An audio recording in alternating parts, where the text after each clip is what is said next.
O personagem tem apenas 8 anos, é apaixonado declaradamente pelo Fluminense. Sonha em conhecer o ídolo do clube, mas um percalço do destino interrompe este sonho. O menino que queria jogar futebol, uma história de fé e superação, foi escrita pelo jornalista paraibano Felipe Caldas e vai ser lançado amanhã e é com o autor dessas 265 páginas de muita emoção, amor e futebol que eu converso a partir de agora. Felipe, prazer, uma honra recebê-lo aqui no programa. Boa tarde. Prazer, Serginho. Boa tarde. Aqui eu vou mostrar rapidamente o livro. Como você falou, o menino queria jogar futebol, uma história de fé e superação. É um livro que foi uma superação para mim também, como jornalista, como escritor, escrever, porque é uma história fortíssima, das mais emocionantes. E foi um desafio para mim conseguir colocar em texto também essa história. Ele era apaixonado por futebol, né? Como a gente já falou, e tinha esse sonho de ser jogador. E acabou interrompido pelo câncer, né? Como foi esse processo, Felipe, que você retrata um pouco disso no livro? Gabriel, o nome do menino, é uma história real. Ele tinha 8 anos de idade, ele era jogador de futsal do Cabo Branco, tinha o sonho de ser atleta profissional, jogava competitivamente. Inclusive, em 2013, ele foi campeão paraibano sub-20 e alguns meses depois do título, ele foi diagnosticado com um tumor maligno no cérebro. Esse tumor, ele foi operado, retirado o tumor, mas no segundo momento ele teve uma complicação desse problema, uma complicação até mais grave de todo o quadro. Ele ficou com um quadro considerado irreversível, chegou a ser dado como morto. Tem uma declaração do médico que diz: eu vi Gabriel morto. E ele tinha um quadro aparente de morte encefálica. O médico, inclusive, poderia ter declarado a morte dele naquele momento, no hospital, mas ele não declara essa morte, ele tenta reanimar o menino, consegue milagrosamente reanimar, e a história começa a partir daí, porque ele foi desenganado por 3 equipes médicas.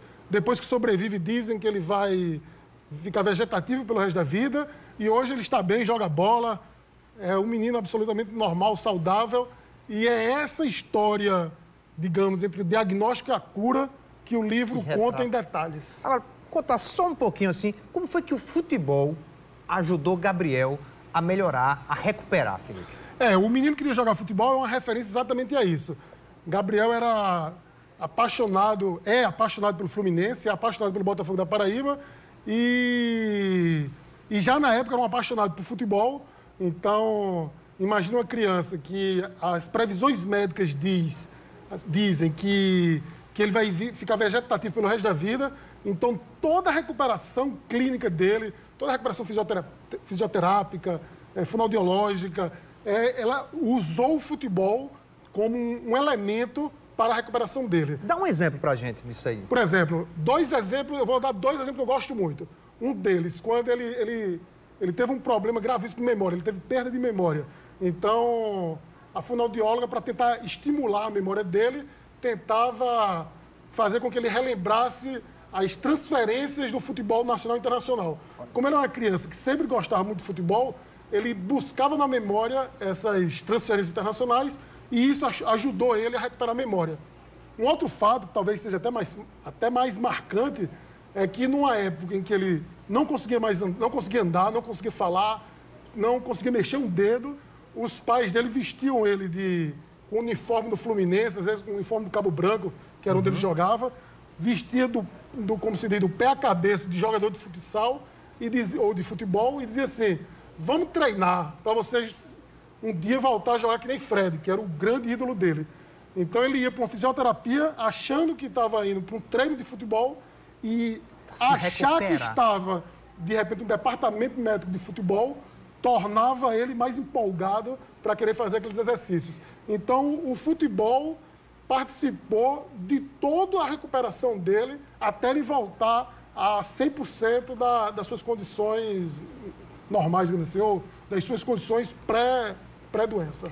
Agora, inclusive, o Fred também está no livro aí, o jogador, né? Sim, Fred, como eu disse, Fred é o grande ídolo, na época já era o grande ídolo de Gabriel, e muitas vezes a conversa era assim: um dia vai voltar a jogar como Fred. Então você precisa fazer esses treinamentos.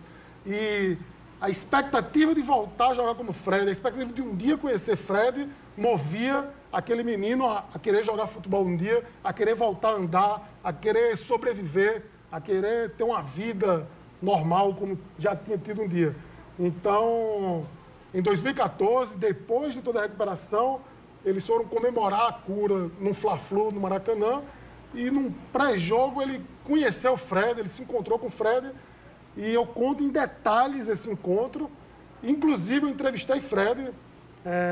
Fred é um dos entrevistados do livro e ele conta emocionado como foi aquele encontro. Agora, Felipe, é uma história muito emocionante, né? Assim, a gente estava conversando antes do programa, eu já fiquei emocionado. Como foi para você escrever uma história dessa?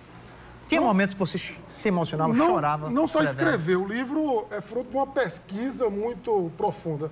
Eu entrevistei quase todo mundo que participou do processo, né? Então, são muitos médicos, muitos familiares, muitos religiosos.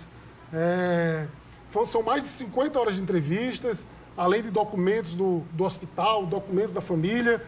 E eu não sei lhe dizer agora quantas vezes eu chorei ao longo de todo esse processo. Porque uma entrevista, às vezes, era muito forte. A entrevista com o neurologista que fez a cirurgia nele foi um dos momentos mais profundos que eu vivi como jornalista. Não só no livro, mas como jornalista em si. E eu lembro que eu saí caminhando pela Beira-Rio, ali pelas ruas da cidade, porque eu precisava caminhar para assimilar todas aquelas ideias que tinham sido ditas. Eu costumo dizer que quando um pai ou uma mãe diz que um filho passou por um milagre, a gente tem que olhar com cuidado, porque os pais são muito emotivos, às vezes ver milagre não existe. Mas quando você vê um neurocirurgião com mais de 20 anos de experiência dizer que Gabriel é o primeiro milagre concreto que ele viu em vida, a gente tem que dar um peso maior a essa... Eu vou fazer o seguinte, não vai contar mais não, porque vai ser lançado onde o livro e que horas vai ser? O lançamento é amanhã, dia 5 de dezembro, no Celeiro Espaço Criativo, lá no Altiplano, no bairro do Altiplano, em João Pessoa. Eu contei alguns detalhes do livro, mas a brincadeira que eu faço com meus amigos é o seguinte, é o tipo do livro que você já sabe o final, mas o bom é saber o que se dá até lá. Beleza, Felipe. Obrigado, boa sorte, parabéns. O Correio Esporte fica por aqui. A gente se encontra amanhã. Tchau, pessoal.